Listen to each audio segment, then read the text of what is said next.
दोस्तों, आज हम आपको महाभारत के समय की एक कथा सुनाने जा रहे हैं। चावल के एक दाने की कहानी। तो आइए शुरू करते हैं इस कहानी को। ये कहानी द्वापर युग में शुरू हुई थी, जब पांडव वनवासी का जीवन जी रहे थे और महाकपटी दुर्योधन हस्तिनापुर में एक राज विलासी जीवन जी रहा था।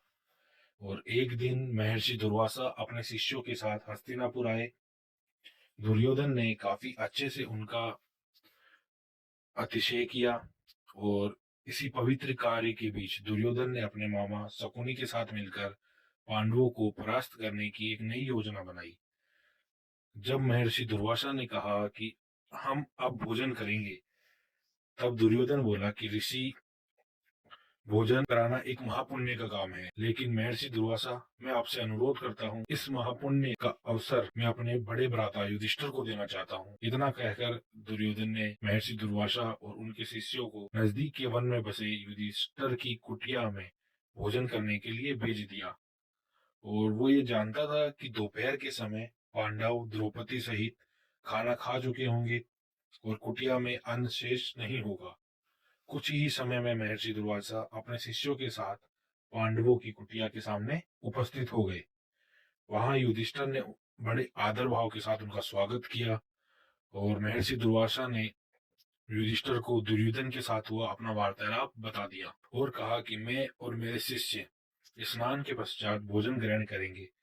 इतना कहकर वह सभी ऋषिगण स्नान करने के लिए नदी पर चले गए। धर्मराज युधिष्ठिर को यह बात जानकर थोड़ी चिंता हुई और उन्होंने यह बात तुरंत आकर द्रौपदी को बताई।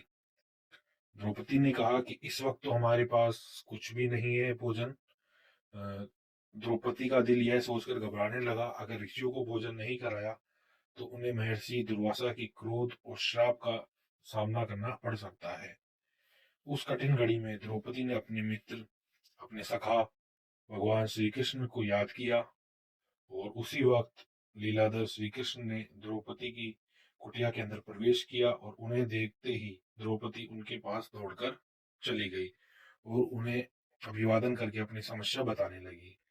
तब भगवान श्री कृष्ण ने कहा कि द्रौपदी, तुम्हें समस्या को कुछ समय के लिए भूल जाए और सबसे पहले मुझे कुछ खाने को दो, बड़ी जोरों की भूख लगी है।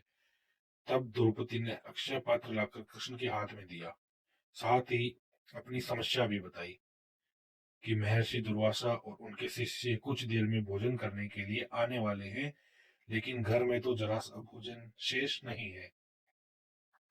अब द्रौपदी की बात सुनकर भगवान श्री कृष्ण मुस्कुराए और पात्र में देखने लगे। उस पात्र में चावल का सिर्फ एक दाना था। यह देखकर भगवान श्री कृष्ण बोले कि ये क्या, इसमें तो बहुत खाना बचा है। यह चावल का वह बचा हुआ दाना उन्होंने खा लिया।